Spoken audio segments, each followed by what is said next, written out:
Hello, my dear children. I welcome you all in my class Learn English with Bhavna Mishra Pandey. Today we will do the question answers of the poem My Mother at 66 by Kamla Das. So let's start. Question 1. How does Kamla Das try to put away the thoughts of her aging mother? जो उसके मन में thoughts हैं ageing mother के, उस thought को वो कैसे असाइड करती है, कैसे अपने आप को उससे एस्केप करती है. The mother Kamala Das finds the thoughts of her aging mother very painful and disturbing. वो थॉट्स उसको बहुत ज़्यादा पेनफुल लगती हैं और डिस्टर्बिंग लगती हैं. It is hard for her to accept the fact of her mother growing old. ये उसके लिए बहुत ही मुश्किल है कि वो ये एक्सेप्ट करे कि ये फैक्ट उसकी मदर जो है वो डे बाय डे ओल्ड हो रही है. She can't accept the fact as it brings back to her mind the childhood fear of losing her mother. क्योंकि ये थॉट्स उसके मन में ये थॉट्स उसके मन में ये बातें लेकर के बार बार ये उसके माइंड में आता है कि she is going to lose her mother. वो अपनी माँ को खोने वाली है. She makes a deliberate effort, जानबूझकर ऐसा एफर्ट करती है to drive or put away such thoughts by looking out of moving car as she was going to Cochin, and she puts that thought away by looking out of the car. Car से बाहर देखने की कोशिश करती है. At the trees, वो trees को देखती है. Sprinting and the joyful children rushing out of their homes. तो जो ट्रीज हैं वो सारी चीज़ों को पीछे छोड़ते हुए आगे निकल रहे हैं. एंड जो मेरी children they are coming out from their house for playing. Next question is what was the poetess childhood fear. Poetess या examiner can ask the same question in this way also. What were Kamala Das fears as a child. कौन सी ऐसी चीज़ है जिससे कमला दास बचपन में डरा करती थी. Why do they surface when she is going to the airport. और वो बार बार सरफेस पे चीज़ क्यों आ जाती है जब वो एयरपोर्ट पे जा रही थी. As a child Kamala Das was insecure about losing her mother just as all young children often are.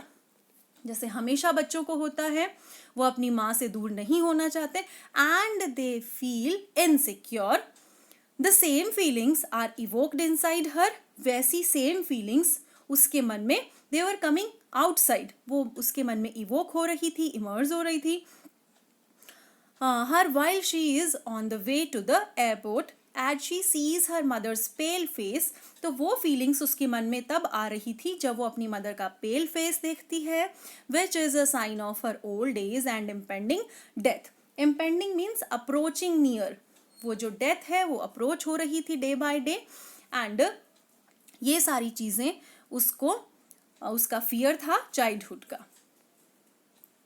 Next question is what do the parting words of Kamala Das and her smile signify. And this question can be asked in another way. What do the parting words of the mother and her smile signify. तो parting words जब वो अपनी mother से दूर हो रही थी, वो वर्ड्स उसके लिए, वो जो स्माइल थी वो क्या उसके लिए सिग्निफिकेंस रखती है, क्या उसके लिए इंपॉर्टेंस रखती है. The poet's parting words are her and her smile are facade to hide her feelings of insecurity. Facade means एक ये जो पार्टिंग वर्ड्स थे और जो उसकी स्माइल थी वो क्या थे, एक फैसेट थे. यानी कि एक डिसेप्टिव जो उसने अपने मन के ऊपर इनसिंसियर उसका जो एफर्ट था वो उसके मन में दिखा, उसके फेस पे नजर आ रहा था.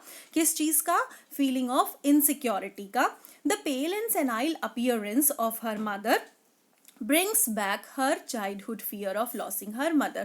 और ये जो pale and senile appearance था, senile means होता है deteriorating health, day by day खराब होती हुई health उसकी mother की. and the pale face जो ये ऐसा appearance था उसकी mother का, brings back her childhood fear. बार बार उसका childhood fear, उसके बचपन का fear of losing her mother उसके सामने आ रहा था. अपनी mother को खोने का जो डर था. She can definitely experience the pangs of separation. Pangs means again pain, physical pain, pain of separation. अलग होने का जो दर्द था. Yet she bids her farewell in a pleasant manner. ये सेपरेशन का पेन उसके मन में था, फिर भी yet she bids her farewell, बहुत ही प्लेजेंट वे में उसको वो फेयरवेल वहां से दूर होती है. She reassures her mother that all will be well and they would meet again, कि सब कुछ ठीक हो जाएगा. Bye saying see you soon Amma, in words को कह के वो क्या कहती है, वो सोचती है कि हम दोबारा से मिलेंगे, और यही कहते हुए वो रीअश्योर करती है सी यू सून अम्मा. These were the parting words. Why has the poet's mother been compared to a late winter's moon? Or why has Kamala Das compared her mother to a late winter's moon? कमला दास अपनी mother को late winters moon से क्यों compare करती है? The poet has used the simile here. We already have discussed about this. All the simile is a literary device, you can say, or a figure of speech, you can say, poetic device, you can say. Simile means a comparison. So the poetess compares her mother's face with the late winter's moon. Why? Because that looks too hazy and lacks of brightness and luster. क्योंकि सर्दियों का जो चांद होता है उसमें उतनी eloquence या उतनी ब्राइटनेस नहीं होती, उतना लस्टर नहीं होता, इसीलिए वो अपनी मदर को लेट विंटर्स मून से कंपेयर कर रही है. Similarly the mother who is now 66 is pale and has a shrunken and ashen face. Shrunken and ashen means pale face she has. She is devoid of the effervescence and acceleration of youth. अब वो devoid of means के बिना होना, means she doesn't have क्या, effervescence means escape of gas from a solution, यानी कि किसी solution से कोई गैस जब निकल जाती है मीन्स अब उसमें नहीं है क्या चीज, एक्सिलरेशन. एक्सिलरेशन मीन्स वही चीयरफुलनेस, और वो जो यूथ के टाइम वो जैसी थी अब वो वैसी नहीं है. Let's see next question. Question number 5. What are the young trees described as sprinting? ये जो young trees हैं वो sprinting, वो कैसे young trees को कैसे describe किया गया है? The poet is traveling in a speeding car. Poetess जो हैं वो एक speeding car में है, and the roadside tree seem speeding past or sprinting in opposite direction. तो जो कार है, कार से सारी चीजें पीछे छूटती हुई नजर आ रही हैं.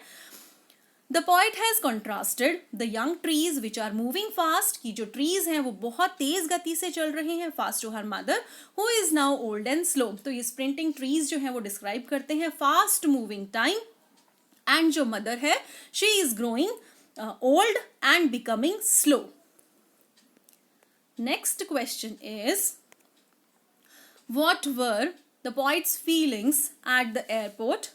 How did she hide them? Poet की क्या फीलिंग्स थी एयरपोर्ट पे और वो उनको कैसे हाइड करा उन्होंने? The poet was torn apart by the feeling whether she would see her mother alive the next day और नॉट. तो पोइटेस अपने आप को टॉर्न पाती है, अपने आप को बटा हुआ पाती है. She is in the dilemma that in the next time she would meet her mother और not. She hid her feelings, वो अपनी feelings को छुपा लिया उन्होंने by smiling reassuringly at her mother. by कैसे? by the parting words see you soon अम्मा, ये कह के उन्होंने अपनी feelings को hide कर लिया. Next question is, what do the parting words of the poet Kamala Das to her mother signify? तो वो जो parting के words हैं वो अब उसकी mother के लिए वो मतलब क्या सिग्निफिकेंस है, उनका क्या इंपॉर्टेंस है? The parting words of Kamala Das to her mother signify her anxiety and fear about her mother's frail health. जो मदर है वो day by day ill health में जाती जा रही हैं, इसलिए वो वर्ड्स बहुत ज़्यादा सिग्निफाई मतलब बहुत ज़्यादा इंपॉर्टेंट हैं ताकि उसकी मदर को भी बैड फील ना हो और वो अपनी एंग्जाइटी जो है उसको छुपा सके, अपनी चिंताओं को, अपनी वरीज को, अपने फियर को ऑफ लॉसिंग हर मदर छुपा सके. They also express the hope. वो क्या बताते हैं? होप बताते हैं, एक आशा देते हैं that her mother would survive till they meet again, कि वो जब भी नेक्स्ट टाइम आएंगी तो मदर उनको जरूर से मिलेगी. That's why 3 times it's written that she smiled and smiled and smiled. Let's see the next question. Question number 8. Why has the poet brought in the image of the merry children spilling out of their homes? Very important question, students. The young children spilling out of their homes represent, क्या बताते हैं वो? एक्सबरेंस and vigour of youth. वो क्या बताते हैं? Enthusiasm बताते हैं, विगर बताते हैं यूथ का। They are in complete contrast, वो बहुत ही ज्यादा पूरा कॉन्ट्रास्ट दिखा रखा है किसका? मदर का एंड चिल्ड्रन का। Perhaps the poet has used the image to bring out the pangs of old age, because the children are full of vigour, वो बहुत ज़्यादा उत्साहित है। एंड इन कॉन्ट्रास्ट मदर बहुत ज़्यादा ओल्ड एज में है, she is senile, that's why they both are in contrast to each other. Thank you so much students, keep reading, stay connected, thank you.